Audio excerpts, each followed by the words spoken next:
Mr. Jones? Here. Vice Chairwoman Keller? Here. Chairman Schaefer? Here.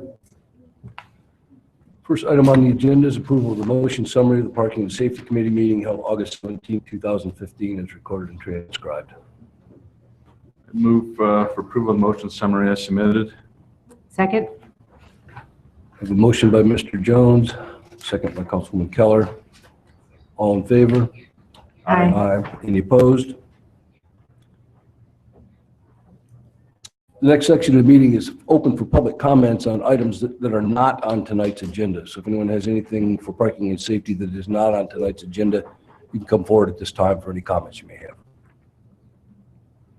Anyone? Seeing none, we'll move on to item 4, the items for discussion. And item A is the installation of accessible pedestrian signals at the intersection of Sandusky Street and William Street. I'll take this topic. Kelly Krispinski is here to give a presentation to kind of educate us a little more on accessible pedestrian signals. The request has been made to install these type of pedestrian signals at the William and Sandusky intersection. So she'll go into a little more detail of what they all entail. So. Okay, thank you. Go ahead, ma'am. All right, so I'll take over from here. My name is Kelly Krispinski. I am an orientation mobility specialist, and I work for VIP Rehabilitation Services, who contracts with the City of Delaware schools and to provide service providers for kids with visual impairments. So a little bit of overview of what I do. Orientation mobility. As an orientation mobility specialist, I'm responsible for teaching students and other adults with visual impairments the skills and strategies that are necessary to become a safe and efficient traveler out in the environment. So this is a very brief overview of the O&M curriculum. It starts with an assessment or evaluation of where the student or adult is at along this spectrum of skills and concepts. So you have very basic beginning concepts such as body image. You know, how does a totally blind person, does he know that he has a nose? Does he know that he has 5 fingers? And that becomes important when I teach them how to hold the cane in the proper cane grip.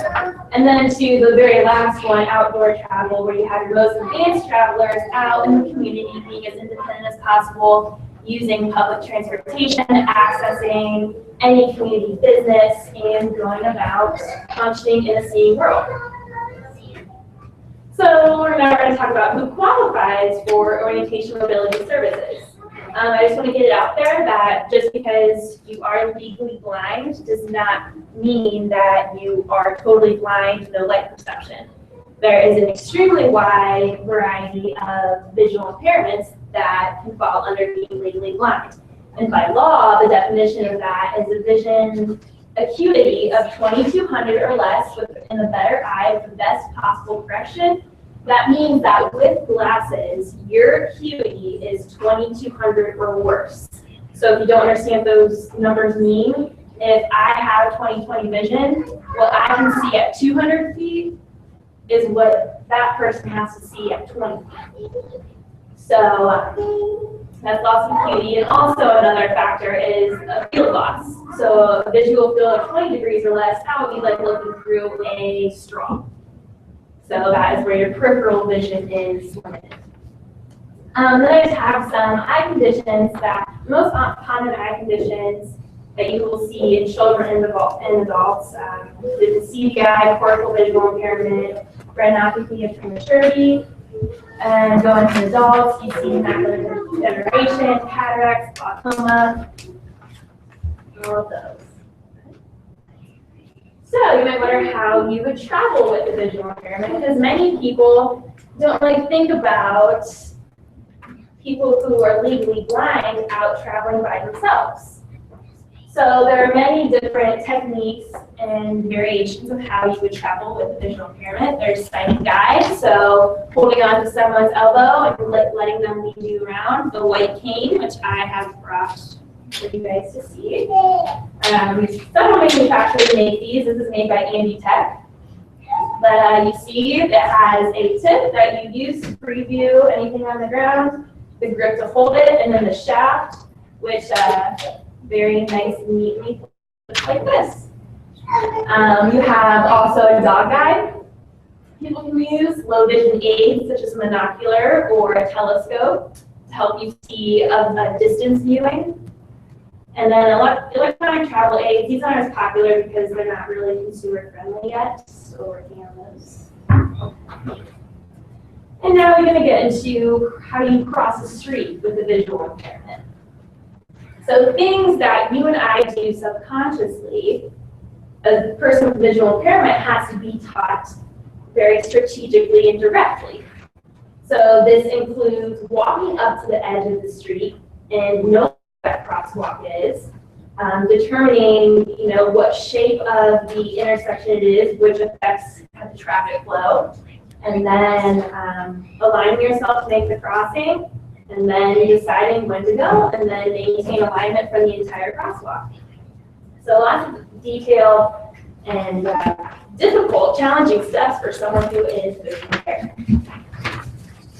So here we have a picture of an intersection, and imagine yourself having 20/20 vision. You walk up to this intersection, and some things that you notice that help you cross the street, whether that's stay oriented, so that would be your street signs, that could be your walk signal inside of the pedestrian overhead box. That could be nearby buildings, other signs, other billboards in nearby streets, and then your safety conditions, so the volume of traffic and the other signals around, like the traffic signals. So now I'm going to look at that with someone with a reduced acuity. I think this simulation was supposed to be an example of someone with cataracts. So you notice that you're with a visual impairment. You still can see some things, however, there also are a lot of things that can impact your ability to cross the street safely. And then take this with a grain of salt, because it may look like you could make this crossing now, but you add in someone who is light sensitive. So a very sunny day, this could look all white. Or if it's a very snowy day and the sun's shining and this person is glare sensitive, again, it could be a completely different story. This is retinitis pigmentosa. This is also called tunnel vision. So that's where, before I talk about field loss. So again, looking through a straw, you're missing out on a lot of your surrounding features of your environment that could also affect your safety. And then this is macular degeneration, where your central field loss is affected as a block in the central, and then you're having overall reduced acuity. So we're going to talk about some challenges that people with visual impairments face. Listening is not as specific as seeing. So being able to close your eyes, stand in the intersection, and determine what traffic you use to cross, whether it is your parallel, or what traffic you use to not cross, which is the traffic that goes in front of you, is a very difficult and challenging skill that takes a lot of time and practice for students who have never experienced driving before. It's very hard to understand and master that. Like I said, most techniques depend on traffic. So if you're in an area where there's no traffic, then it also has an impact on your ability to cross the street. Driver behaviors. Not everyone stops at stop signs, and not everyone stops at red lights. So to teach my student to rely on these techniques is difficult, because I have to say, but not everyone is going to follow the traffic laws. Complex intersection design. Try teaching someone who is completely blind how to navigate a roundabout. Should keep you busy for a couple hours. And also not only new intersection designs like roundabouts, but also channelized turn lanes. Right turns on red are now legal in every single state. Widen streets to accommodate higher volume of traffic. So that means that people are crossing streets that are longer.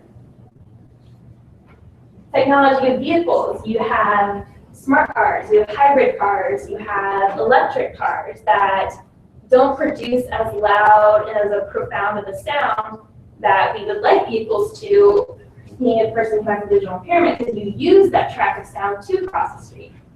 And then inconsistency of sidewalks, pedestrian signals, and then all around just intersections in general. You know, it's tough to generalize a strategy if each intersection is so different. So now we get into audible pedestrian signals. Now in my education and training, we were taught that they were called audible pedestrian signals. However, they're also widely known as accessible signals. In other countries, you can find them called audible traffic signals, audible crossing indications, but they all mean the same thing. It is the manual on uniform traffic control of devices. Defines this as a device that communicates information about pedestrian signal timing in a non-visual format, such as audible tones, speech messages, or vibrating surfaces. So here we have the accessible pedestrian signal. Then we're going to talk about the features of this guy. So first one is a push button locator tone, and there are several different accepted versions of locator tones. So you can go ahead and play each one.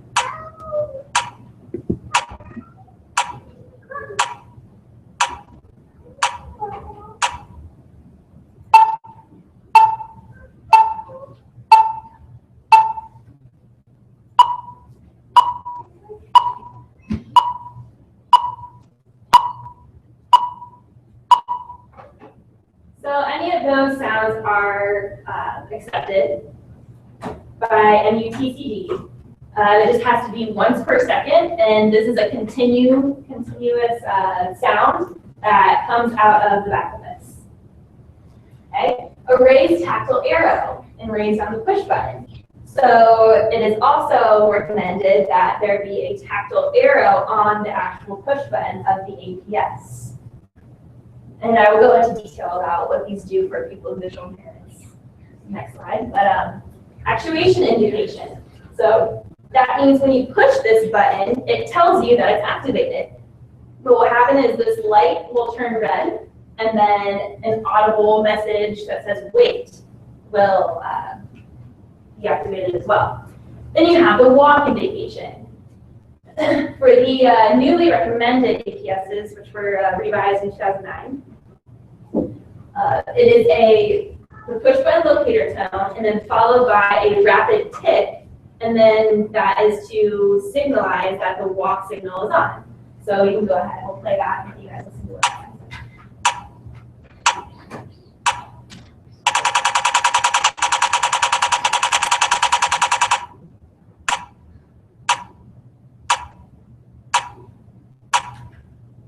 So that rapid tick is what signals the walk interval. And then automatic volume adjustment. This just means that the APS will alter the sound based on the noise around the intersection. So the benefits of all of these features of the APS, locator tone, if you're walking down the street and you're visually impaired, how would you know that an APS was at the intersection without searching for hours?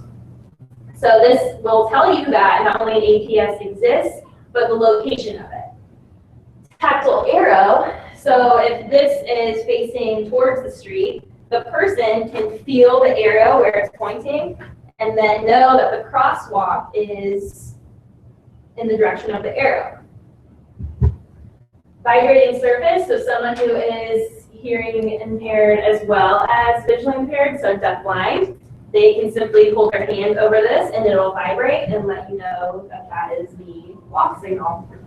And then the audible walk indication, so that rapid tick, which allows both sighted and visually impaired pedestrians the start of the walk signal. So in 2009, I said that the Manual Uniform Traffic Control Devices revised, made some revisions, and they changed the old version of APSs, which were introduced in the 70s, from the little speaker box right above the ped head signal. The ped head signal is the pedestrian overhead signal that has the hand and the thumb. So the APS is actually the little speaker box installed on top of that box. But now they want the APS or revised of the APS installed in the actual push button. So it's push button integrated signal because the overhead signals were too distracting and they weren't specific enough to which signal was activated. Also, there were a lot of noise complaints and visual impaired people complained that the sound of the APS interfered with their ability to hear traffic. And another important aspect is the location of the APS. So there are several different requirements according to the location.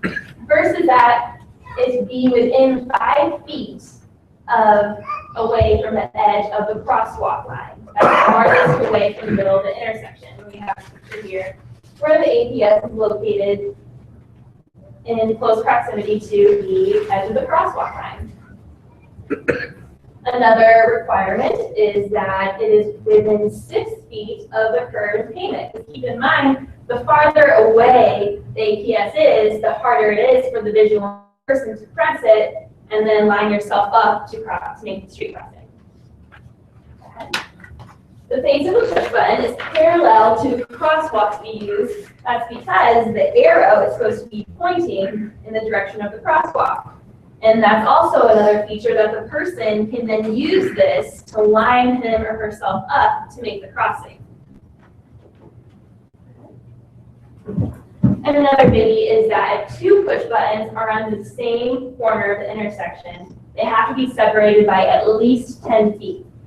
Now, that can be determined in practical, and if it is, then you must have a speech audio message installed in both of them. So it would say, walk sign for Sandusky Street is now on, versus just that rapid tick. And then this is just a summary of the requirements. Now we're going to talk a little bit about the law. So ADA, Americans with Disabilities Act. Now, doesn't they improve or make revisions to the type of APS to be used, but that doesn't mean that you have to go out and change all of these at once. It just says that when work is being done, when you're retrofitting the environment, you have to use these. So that's basically summarizing the law. So now we have the intersection that brought me here tonight. I have a student who goes to school at St. Mary's down the street, and I was previewing the environment one day and before a lesson, and I walked into this intersection, and I was kind of like searching around for the push button because it's an extremely large intersection, and I imagine there's a lot of foot traffic because you have Ohio Wesleyan, you have an extremely busy and involved downtown area. So I put this aerial picture up because I wanted you guys to see exactly how big it is. 6 lanes long, or Williams Street 6 lanes, and then actually both are, yeah. And it's a very complex intersection because they have different phases in each cycle. So trying to teach a student to cross a fifth street with a visual impairment is a very big challenge because I try to sit at that cute little coffee shop in the top right corner and watch the lights change for about 45 minutes and counted 8 different cycles. So a consistency, and that tells me that this intersection is determined based on the amount of traffic on each street. So it's very difficult to teach to someone, like I said, who doesn't have any experience driving and also who has limited vision. We can go to the next slide. So I kind of dissected it a little bit and then got on Google Maps and kind of took a snapshot of what I think would be appropriate areas to install in the APS.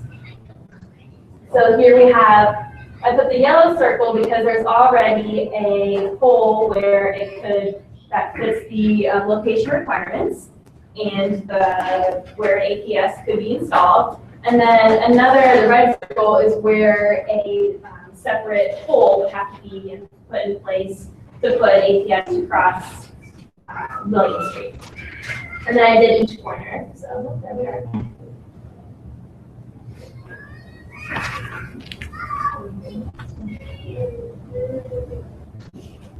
So to wrap it all up, I kind of have some statistics for you.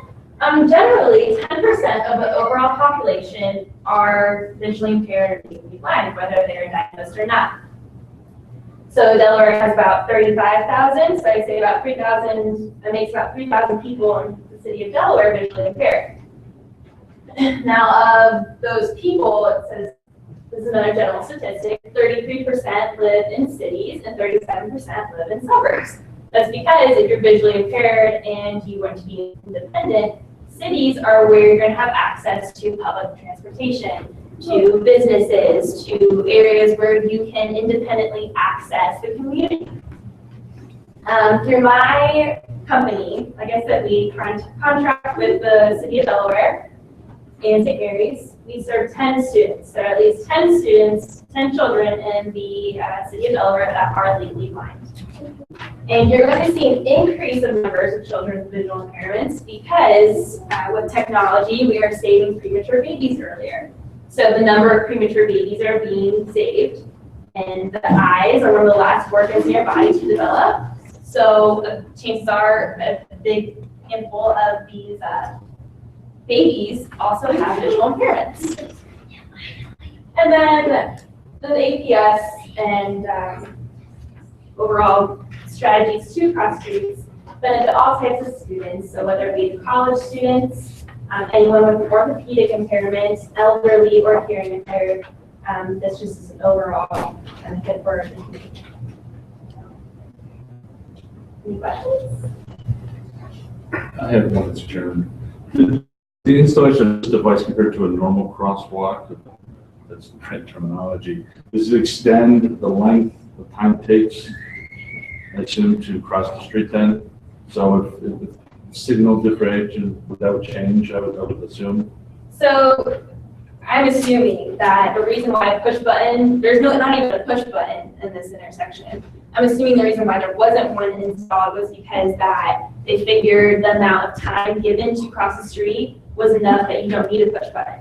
Push buttons without APS just simply extend the pedestrian walk time.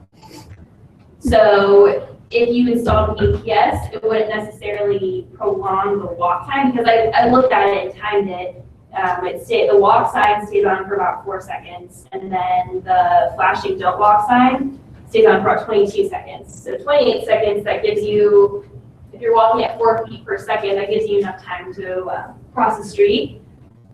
So basically to answer your question, I don't think it needs to be extended. What this will do is just give the walk signal when it's on.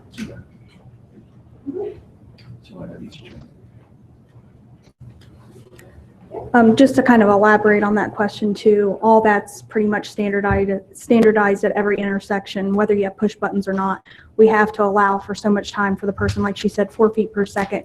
We calculated by 3.5 is what the basic standard is. You can go as low as 3 feet per second also, depending on the foot traffic. So what is the question we're being asked to answer? with this particular intersection, given that we don't have any push buttons now, there is a cost involved with installing these devices. We do have poles there where pedestrian push buttons can be installed, but then there's also going to be additional pedestals where push buttons would have to be installed along with wiring that goes along with that. So it would cause concrete work, like I said, signal wiring and push buttons along with these devices with the push buttons on them. So do we have an estimate for that? we don't have specific costs yet. We'll have to get with a contractor on everything, but guesstimates are probably $20,000 or probably more, because this intersection, it's the way it's configured. We don't have push buttons there. There's additional wiring. Along with these pedestals, you have to put foundations in the ground, which is going to cause the concrete walk at each corner to be torn up and have to be redone. So it's pretty extensive work. Are there any grants or anything available for this type of work? Not that I'm aware of. I mean, you may know of more grants than we're aware of here. The grant, if the grant were to be in place, it would be from a person with a visual impairment who requests for it, and I plan on putting in a request through my student. And then they'd have to go from there. So the first thing that would have to happen is that a person who's legally blind has to request it. So we're talking about outside here. Yes, the main intersection, yes. Kelly, could you review our obligation again to meet the requirement for upgrading the Sandusky-William Street intersection? So like the location? Well, what we're actually obligated to do with your evaluation of the intersection. We have a certain obligation as a community to make these upgrades in a certain amount of time to do that. Is there a certain amount of time? I'm not sure about the amount of time it is to do that, but I do know according to ADA, if a person with a visual impairment makes the request, then it has to be done. Okay. For an APS. Okay. So that makes it unfunded, is what you're saying. That's what I was getting at. Council. So I guess the next step is that the student will make a formal request, apply for grant money. That request will come into our staff, and then we'll move ahead from there. Okay. And we'll get concrete cost estimates in place for this committee and council to consider. Thank you, Kelly.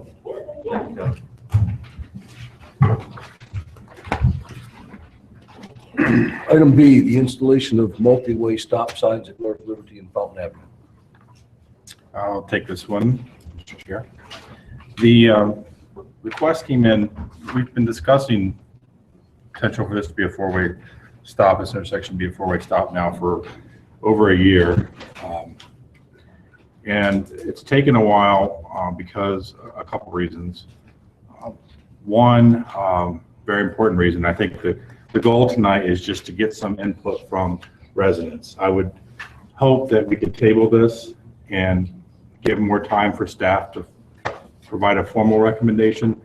But looking at how things transpired with Cobblestone, I think it's important that we start with public input, especially with folks that the chief and I decided that we would start with folks immediately at that intersection or within 5 or so properties of the intersection. And I think that the main goal tonight is to hear some input for or against, and maybe some reasons why. Technically, based on counts, it's not warranted, but as we learned with Cobblestone, there are provisions in the state code that allow municipal engineers to use engineering judgment. And in this case, we're still needing to have more discussion, hear from the Parking and Safety Committee, hear from residents, and then hear from some stakeholders such as the school principal or the facilities director at Delaware City Schools.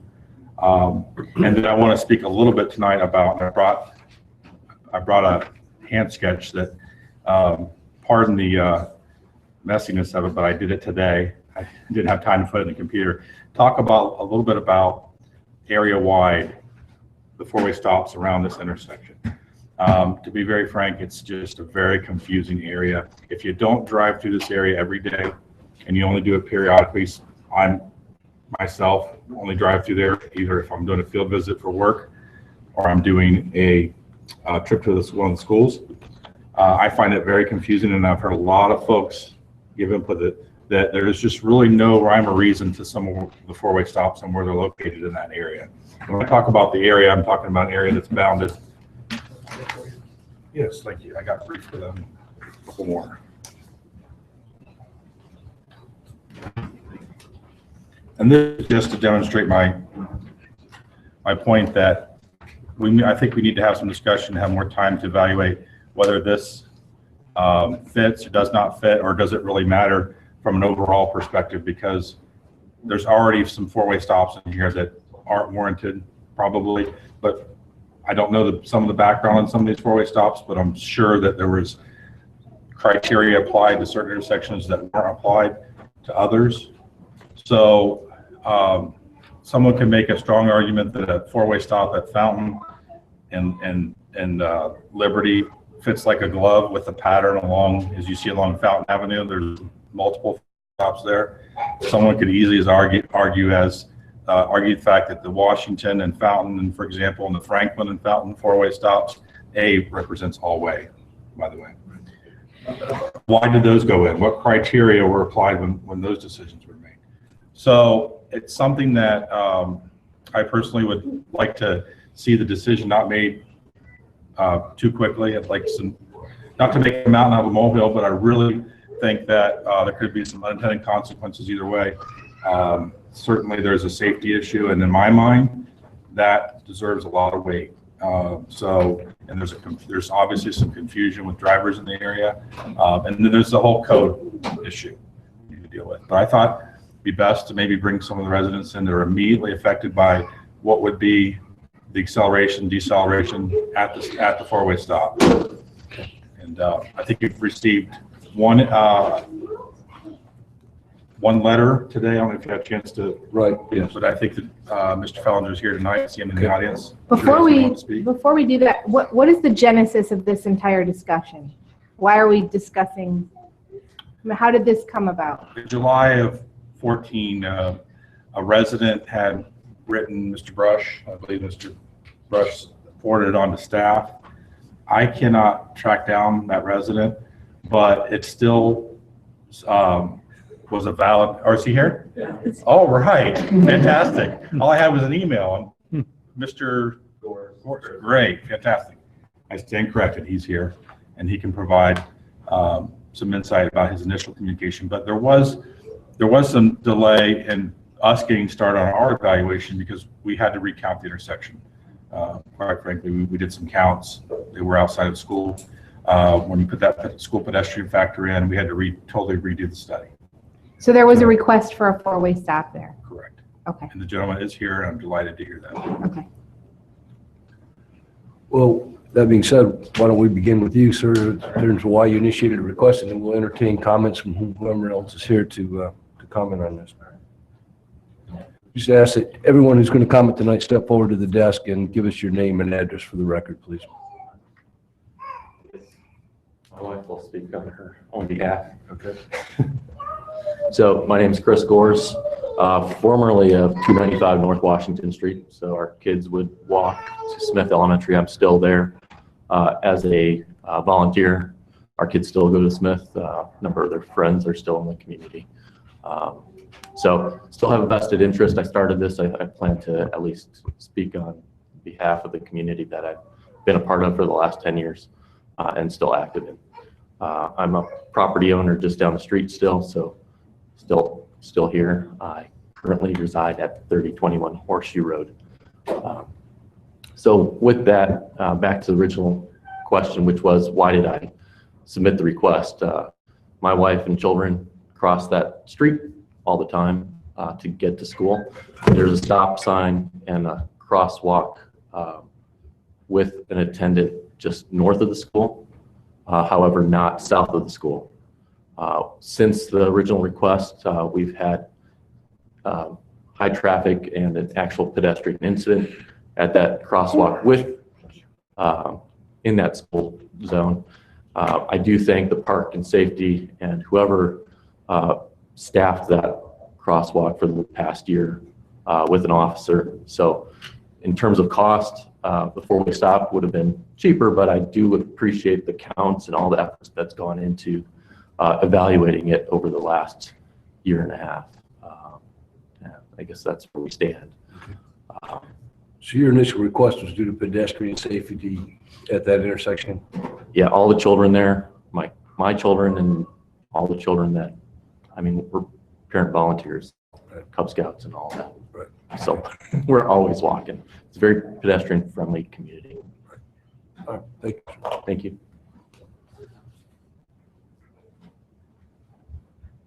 Others who'd like to comment?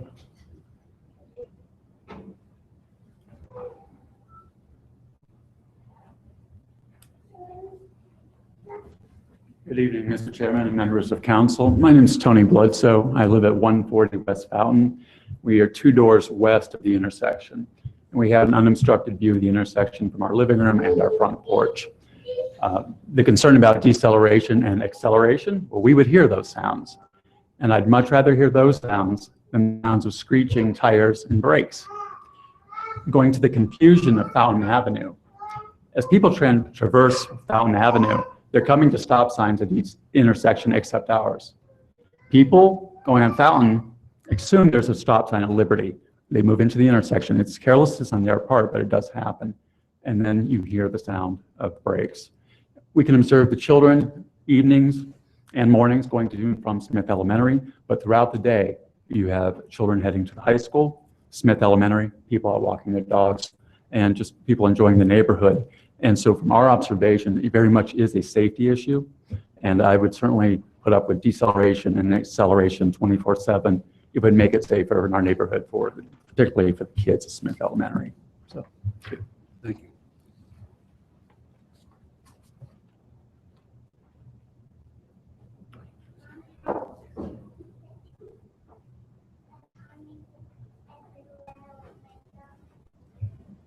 Hi, I'm Gina Breglia. I live at 210 West Fountain. I just wanted to reiterate that I feel it's a great idea to put a stop sign there. I have 2 small boys, and there's no way for us to cross Liberty safely because they don't have a stop sign. So we would have to go up a full block or down a full block to get to a stop sign. It's just a safety matter for children. Thank you. Thank you.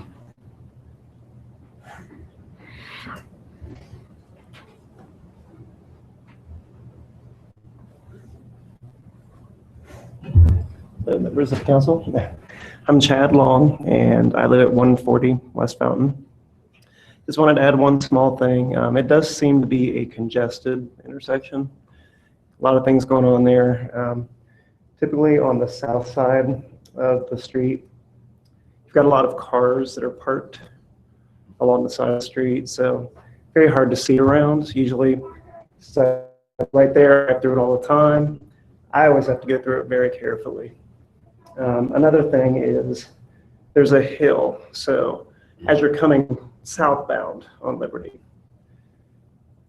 basically you have to come down that hill up to the intersection. So again, it's just another thing. It just feels very congested. So a stop sign there, I think, would go a long way to improving the safety of that zones. Thank you, sir.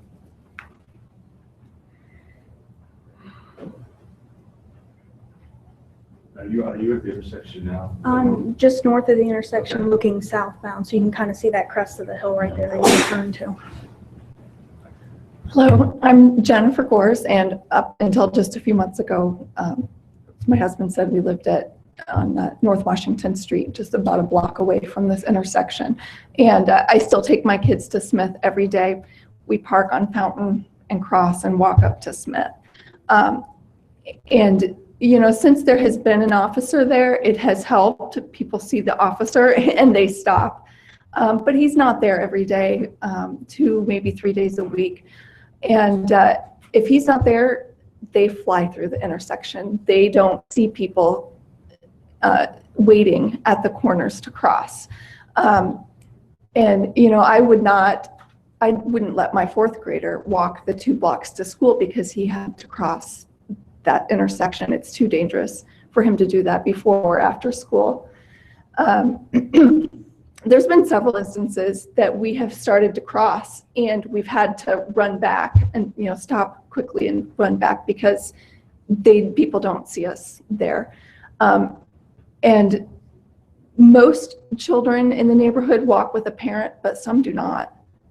And, you know, that really frightens me to see them crossing the intersection by themselves,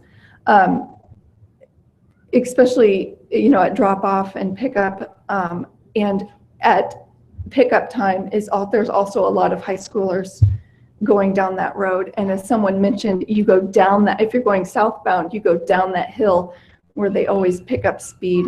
And we've been scared several times. But yeah, my main concern is for the safety of the children, especially during school hours.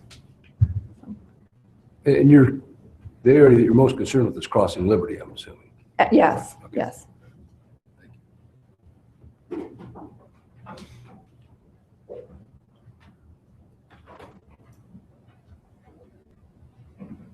Good evening. I'm Walt Conti. I live at 114 West Fountain Avenue. So 2 houses east on that. Like if you're looking at that intersection. It's situated here. North is up.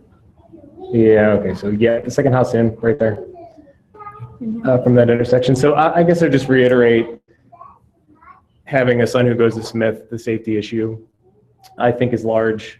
For that intersection. It does seem as a resident a little confusing that we have a 4-way stop at Hefner and Liberty, which is on the corner of that school, and one would assume that if we had a road, a corner, I don't know what that, I guess that's Mason Avenue, if that was a main intersection, there would be another stop sign there, based on the logic of it being right on the corner of the school. Since that's the closest crossing point to where kids go to school, if you stand there in the morning, kids from every direction, that is the intersection at which they seem to get across the street. And so the school station's a safety guard at the other intersection at Hefner and Liberty, but there is no designated safety guard for that intersection either. I guess I would just add, living 2 doors down from that actual intersection, the idea that there wouldn't be a stop sign put there because of noise, it seems frankly crazy. It's an absurdly loud street. Probably 3 or 4 times a night, the ambulance goes through that intersection, sirens blazing, lights flashing, and that's totally understandable, and it's not an annoyance, but the idea that we wouldn't put a stop sign there because we're worried about noise, when it's the main route from north to south for, anything on that side of town. I mean, deceleration and acceleration of cars has got to be less than that.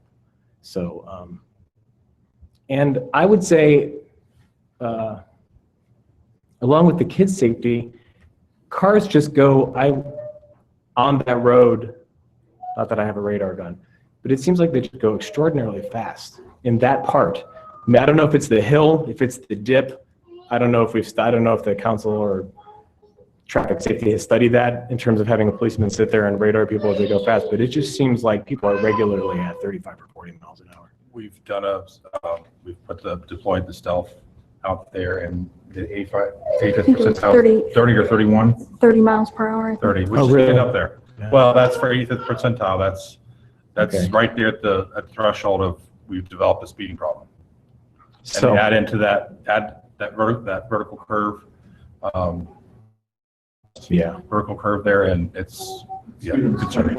Yeah, it's 25. Just so I'm going to run my head, 20 the other 20% driving faster than 30 miles an hour. 15% are driving over 30 miles per hour. And when they're that high, 30, 31, generally means you are probably seeing vehicles going 40 miles per hour, maybe 45 miles per hour as well. And I would also just add, if I could add, if you could go back to the view that you had that was looking the southbound view. Southbound at that hill. Yeah.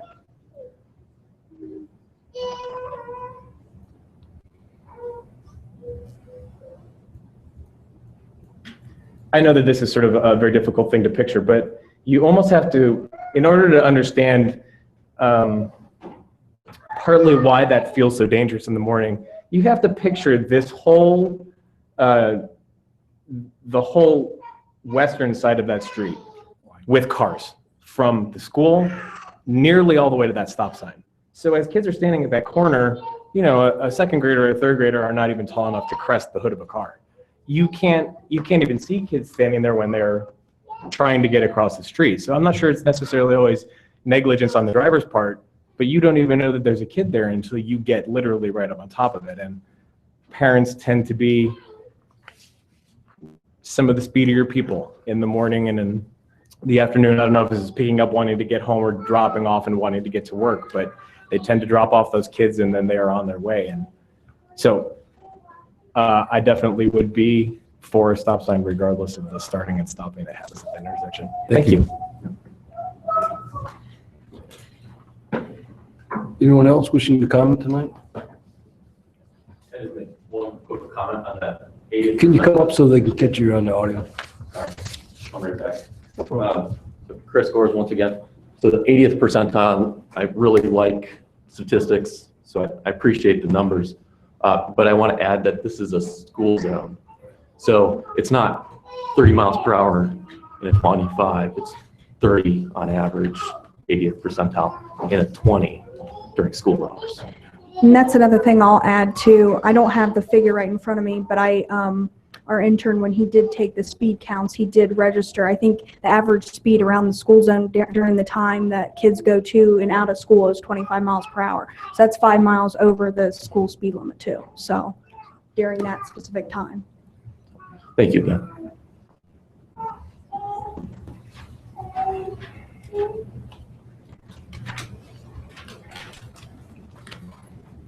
Good evening.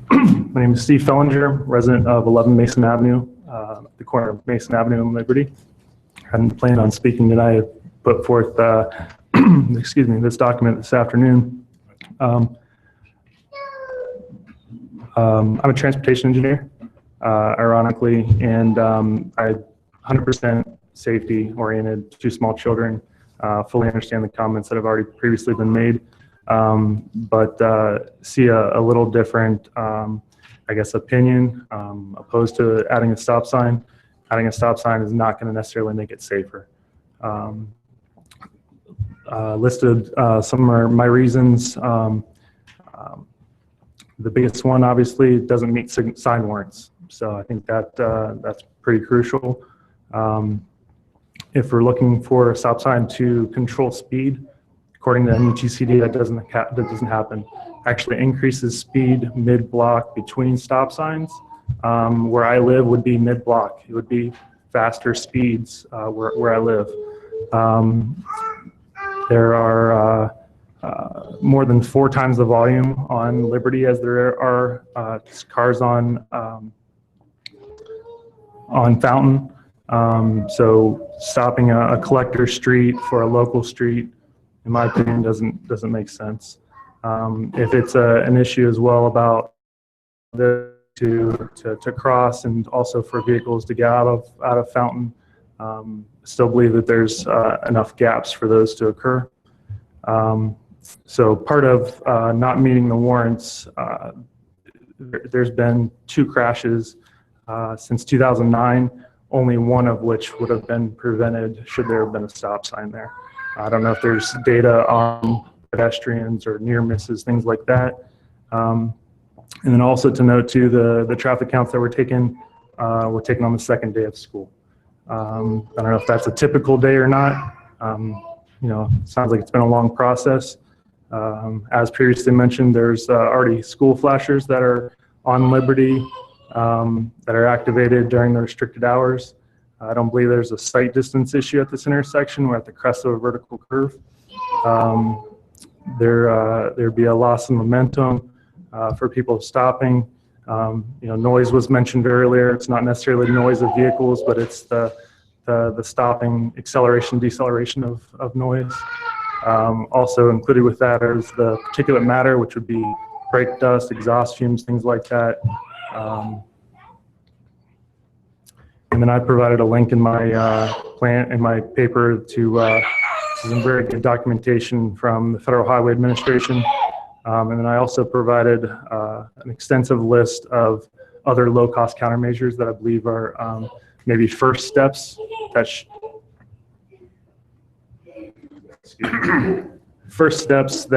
possibly should be done. Obviously, education, I think, is one of the biggest things. You know, there's a list of things. I'll run through them a couple here. Black on green and/or solar-powered flashing pedestrian signs on Liberty. Black on yellow cross traffic does not stop on Fountain. Diagonal markings within the crosswalks, all four legs. There are 2 existing street lights. I suggest replacing those with higher intensity lighting and trimming trees that may be blocking some of the illumination. Also trimming trees on Fountain for better approaching sight distance. As mentioned earlier, the sight distance especially during school hours. There's a number of cars that are parked, especially in the southbound direction. Northbound does not have any parking. That does make it difficult to see out and around both vehicles, for vehicles and for pedestrians. I'd suggest posting, restricting, and enforcing parking in that southbound direction, especially near the fire hydrants. And or also possibly painting designated parking spaces or signs along the roadway. In addition, solar-powered flashing stop signs on Fountain. And it was mentioned earlier about the speed as well. There are no speed limit signs posted in this area. Further south of Griswold, there's a sign northbound. Further north of Hefner, there's a sign, but nothing right here in this area. Also mentioned earlier was there's no crossing guard at this intersection. That might be another option, especially during school hours. So, thank you for your time. Thank you. Excuse me, sir. I did not get your name and address. Steve Fellinger, 11 Mason Avenue. Thank you. Thank you. Anyone else who wishes to speak on this issue tonight?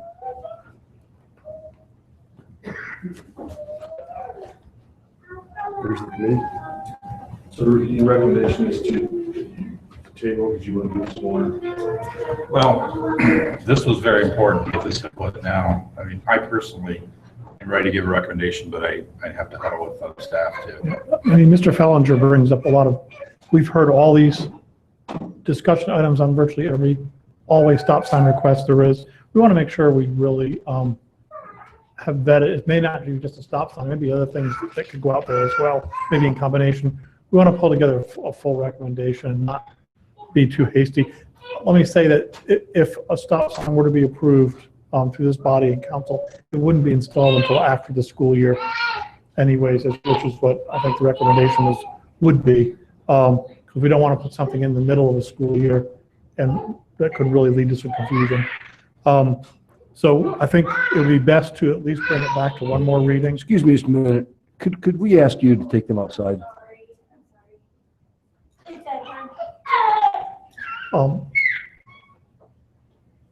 That way we can address all the issues that we've heard tonight. Certainly we've heard a lot of pro, but we want to make sure we have the right speeds. I think it'd be really helpful also to hear from the police chief. He does apologize for not being able to be here tonight, had a family emergency. But to hear his perspective on the enforcement issues, as we have heard, even with stop signs, it's not going to necessarily impact the speed in the areas that we're concerned about as well. I think it'd be really helpful to hear from the police chief in terms of his working with the schools and what some of the broader surrounding issues may be. And we can bring back that full recommendation. And I agree, we would like to get that full report. I have a couple comments. One, even if we do decide to put the four-way stop there, Mr. Schultz brought up some, I think, important other considerations that I hope would be included in your recommendation. Yes. And secondly, I just have a question as to why we would postpone this till the end of the school year. I understand that it's a change of traffic control, but it seems to me like if it's important for safety, that might be worth moving ahead with. The risk would be, the primary risk would be, and it's something certainly be discussed, is you have a lot of people right now interacting in that school zone, believing it operating a certain way. Suddenly when you make that change, you've given the pedestrians now the false sense of this is okay now, I'm gonna walk out, it's always a stop sign. And Councilwoman Keller, you've seen it in your neighborhood, when the new stop sign went up out on Cobblestone, we had a lot of people running that stop sign for several weeks. That's not a situation we necessarily want to introduce during the winter, during the school season. There's a feeling that would cause a conflict that could potentially, people are used to the situation now. And we've heard tonight, there's a heightened awareness by those parents and families walking. They know it, they have to take extra precautions there. It would probably be appropriate, and our recommendation would probably be appropriate to make that change when that cycle changes, to avoid that false sense of security and a conflict. And I predict when I do get a statement from the schools that's most likely going to be their recommendation is that we wait so they have time to reorient the folks that are helping the volunteers, teachers, and that adjustment period is critical. No questions, but I just like to motion that installation of driveway stop signs in North Liberty and Fountain is tabled until next parking and safety committee meeting. Second. We have a motion by Mr. Jones and a second by Ms. Keller. All in favor? Aye. Any opposed? Thank you all very much, and thank you all for your comments and insights. We appreciate it. I asked when the next meeting is. Great question. It's 3 months from now. I don't have the exact date, but we meet every 3 months. So it would be January, February, or December, January, February. Yes, ma'am. May we bring more questions forward in between that time? Certainly. Yeah. Certainly. So Yes, you can direct those to staff, and we'll copy the council members and also the sign-in sheet if you have your email address also. We can make sure that everyone's notified of the exact date of the next meeting as well, so you can all be invited. And we welcome any comments from this point forward as well. And if we can clarify any things for you. No, I think it's up to the committee whether they I want. think for tonight, we've heard everyone's comments and staff's comments, and since we're tabling it, I would say further comments, if you can direct them to staff, and then we'll have those available. And they always forward those to us in the meantime. And you're certainly welcome to come back when we meet in February and discuss the issue. Can I say something? I was on the same side of the fence that you are on regarding a stop sign situation in our neighborhood. And I will back up what they're saying. I have watched cars not stop at the stop sign that we were able to fight to get. And so I fully back up what you're saying. It can almost make it more dangerous for a short period of time as people are blowing that stop sign and other people are expecting people to stop. I've seen some near misses and thought, oh gosh, what did we do here? And it seems now that people are starting to get the hang of it, but I can really back up what you're saying, that during the school year, it would really panic me for us to make a quick decision and say, let's go ahead and do that, and then have you all think that a car is going to stop and then step out into that intersection and have that car not stop. We could be creating something that's a lot worse. So I think it's wise to just take the time to plan it out at the right time so that we don't create a worse situation. And I feel what you're feeling, but you have to give us time to make sure that we don't make it worse.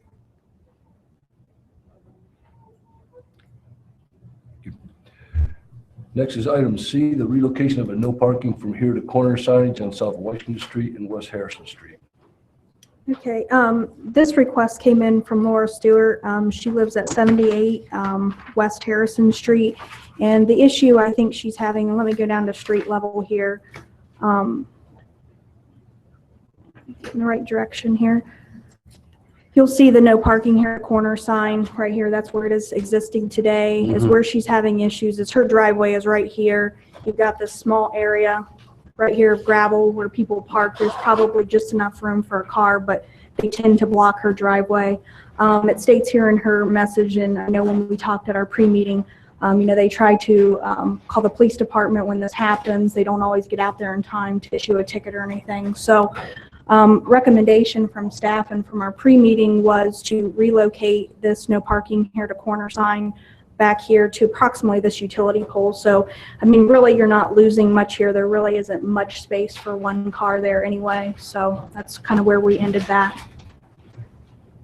I don't know if there's anybody here for this topic or not. I don't think I saw anybody on the list, so. What's the wish of the committee? Make a motion that we do the relocation of the no parking sign in South Washington and West Harrison Street. Second. We have a motion by Mr. Jones, a second by Mrs. Keller. All in favor? Aye. Any opposed? Motion carries. And item D, the installation of no parking signage on one side of Ballater Drive, Glen Ross Golf Club, Section 2. I'll take this one also. This request, it stemmed from one of the residents. Let me get in the right area here so you can see. One of the residents in this area was issued a parking ticket, and the way it's posted right now is on the inside of the curve. There's two no parking signs with double arrows. It's kind of unclear of the no parking zone. They were issued a ticket, and since I think it was revoked, correct me if I'm wrong, so it was taken back, but we need to really clean up the no parking in this area. I don't know if you want to come up, Tom, and, okay. If you want to come, yeah, no, you can come up, yeah. Before, give me can you give me the rundown on where the signs are? Yes, the signs right here on the inside of the curve, probably, they're pretty close to one another, I would say about 50 feet apart, probably one right here and one right here, and it just says no parking anytime, double arrows. So it's not clear of the limits of where the no parking zone is. But that means no parking on either side. No, just on the inside of the Inside curve. So there's side. parking still allowed on the outside of the curve here. So what you're saying, it's not, Not on either side of the arrows. you can't tell where the Typically- arrows at. What's the zone? Exactly. Typically, you'll have signs on each end pointing in, kind of identifying that zone. So like you'll see at no parking here to corner, and then you'll have another arrow to the other side, but you'll have an end to it. So it kind What of, will happen in this case? in this case, you don't know where it starts or where it ends. So typically, maybe somebody could think, okay, maybe it's in between those signs, even though it's the double arrows. It's just not clear of where it starts and where it ends. The rest of that street, though, is parking on either side is fine. Yes, It's just that, just typically on the inside curve that. exactly. And so if we were to approve this, would we be adding more signs to that area? Yes, we would be cleaning it up and identifying the area. And I guess in this particular situation, I think the residents would prefer it to be on the opposite side, and so would staff, because that's where the water line and the fire hydrant is. So it would be on the outside of the curb, which is a little bit different in this situation, but it kind of follows our rule of thumb where we go on the same side as the water line and the hydrant. I'm sorry, sir. Okay, so could you just state your No name and worries. address for the record, please? My name's Tom Bonacuse. I live at 880 Ballater Drive. And as Jessica stated, those two double arrow signs are, 50 to 60 feet apart. There are no other signs on the south and east side of Ballater, all the way to Cheshire, or all the way to Kildare. Actually, I forget what the next stop sign is. It might be Balmoral, which indicates that, with a double arrow, that you can't park until the next traffic control device.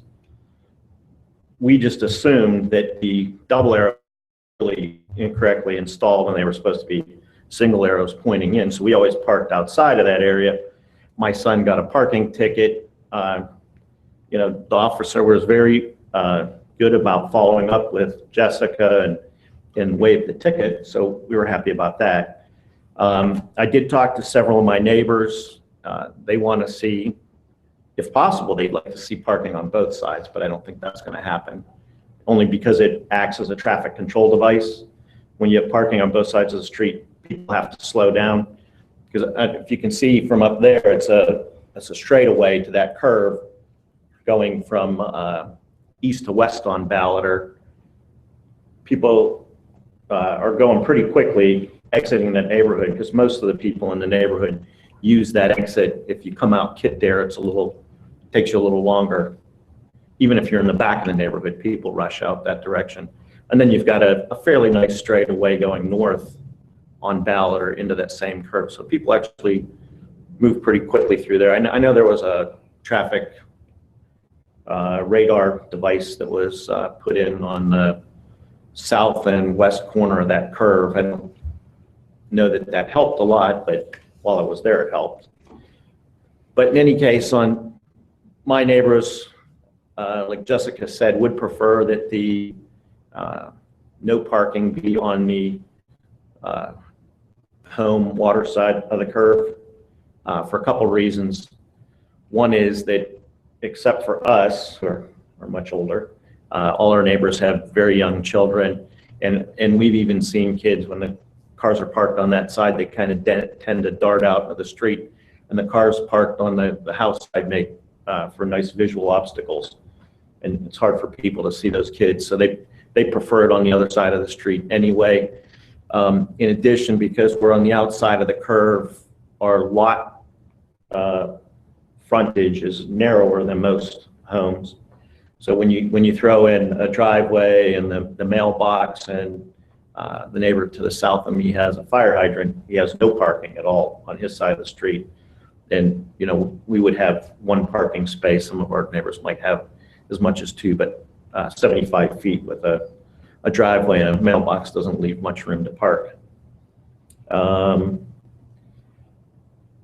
than that, that was our recommendation. And like Jessica said, the fire hydrant and water is on our side of the street. And if, God forbid, one of our houses did catch on fire, we'd want to make sure the fire department had easy access to the fire hydrant.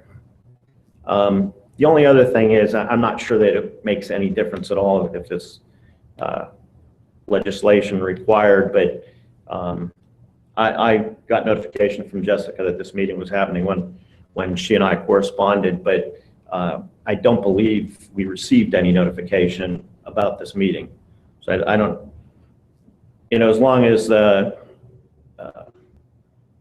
parking will be on the other side of the street away from our homes, I don't think our neighbors will care much, but if it were to be the opposite, I think they wouldn't be happy. It looks like notice was sent out. I've got the copy of the letter here from Bruce. Yeah, to the best of my knowledge, I know Julie Elke with the police department, she sent those out. So I know they've been sent out. Whether or not people receive them, Well, we didn't receive one, and none of my neighbors are here, so. Yeah, okay. Yeah, in general, we'd like to get some confirmation that those would be impacted by a parking or no parking zone have had an opportunity to weigh in. Because if something's going to change in front of your property, you'd have that opportunity to speak to the committee. Again, the police department is over sending out notices, so without Bruce here, we can't say with certainty what was sent out and who they were sent to. So are you recommending this table? I think, again, I think we could, there's a couple of things we could do in the interim time.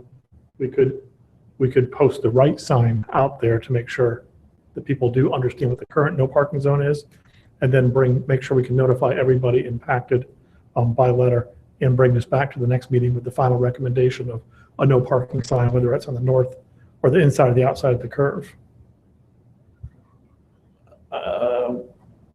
So what, there would be less parking then on the street for the next 3 months? No, we'll just put the right signs so there's no confusion as to what was originally approved in the plans for the no parking zone. I think those signs were in the plan. But they're misleading. The signs are misleading. A plan wouldn't purposely be, there's got to be a beginning and end to a parking zone. No, I understand. So That's we what we put want. two single, We want to make sure we can establish the parking zone as it should be today to avoid any potential confusion or situations like you had. And then if that parking zone should be changed to the other side of the road, that would actually require this body's action. We can define better this sign without this action. but you won't be moving the signs. You'll just put two single arrow signs up instead of the two double arrow ones. I don't want to say the signs, they may be adjusted positionally based on where that zone is supposed to start and end. Well, that's my whole point though, is if you do that temporarily, you'll limit the amount of parking available there. But it may already be limited by the fact that the plan was approved with certain restrictions to it.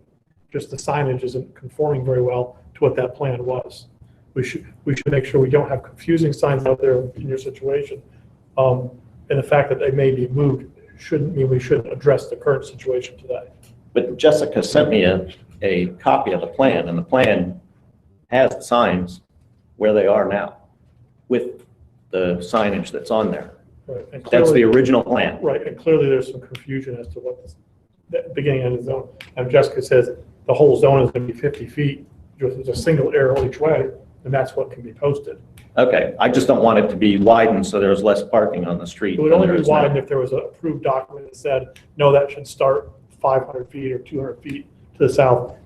If the case is simply, it's a 50-foot zone, if you described, or somewhere around there, and this should be the beginning and end, then we'll just change those signs short term to make sure no one else has that same situation you did.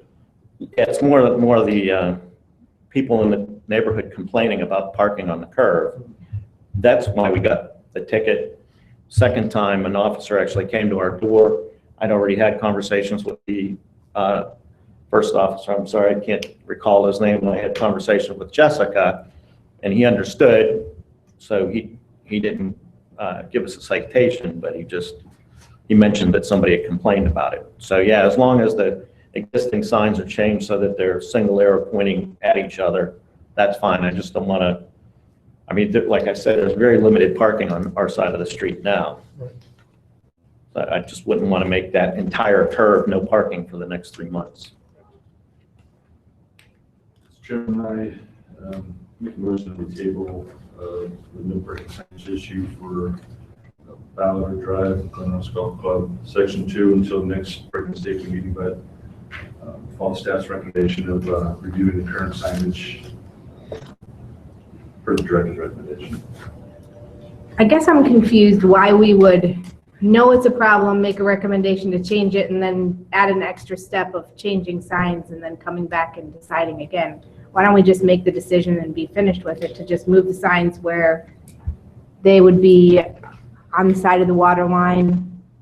Why wouldn't we just do that in one step? And you certainly can do that. The only difference is you're not hearing from all residents that would be impacted from that. If suddenly you have parking and then you have no parking in front of your house, those folks may want to weigh in and say, well, no, I'd prefer it the way it is. I did speak to all my neighbors on the north and west side of the street, and they all prefer parking on the opposite side of the street. The only person I didn't speak to is the one in the southeast. I don't know if you can find their home there. Only because I didn't realize the curve, that no parking would go that far. Is it this residence right here? Yes, that one there. That's the only one I didn't speak to. But I didn't realize it was the entire curve that would be covered by the change in signage. Typically, what we'd like to do is be very specific in the letter that there's a proposed to adjust no parking in this area, starting here, ending here, and give some sort of visual map or very descriptive narrative so they know exactly what's going to change, so they can opt to weigh in, write in, email in, or attend a meeting. I agree with you. So we can't confirm whether or not, we've heard folks say no. It could be all my neighbors got something, but my wife and I didn't get anything with Okay. respect to this meeting. I'll second the motion. Go ahead. Motion by Mr. Jones to table this until the following parking and safety meeting, seconded by Mrs. Keller. All in favor? Aye. Any opposed? We will table it. We'll make the corrections in the signs. We'll bring this up again in the following meeting. Make sure that your neighbors have been notified. Thank you very much for coming down. Thank you. Thank you. Seeing nothing else on the agenda, time for any other committee comments. Mr. Jones? Just real quick, I don't need a long explanation, but I've been on this committee for 5 years. I have no idea what you're talking about with double arrows and single arrows. Here, let me see if I can pull up an example here. Is there a street view there? Here, there's not. I've tried to zoom in down here No quite a parking. few times. Here's one sign.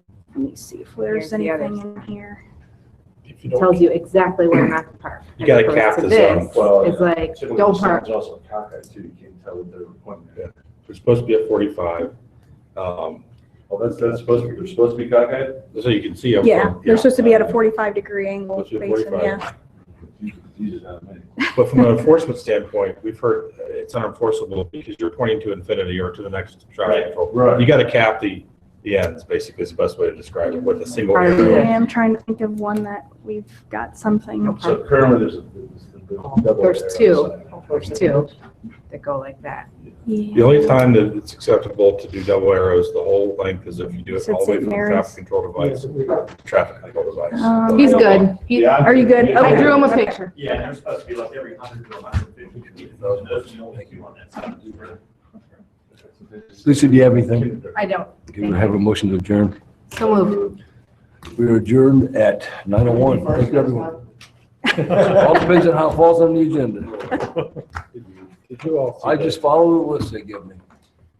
attached to my sketch was an email? I just realized Sketch too.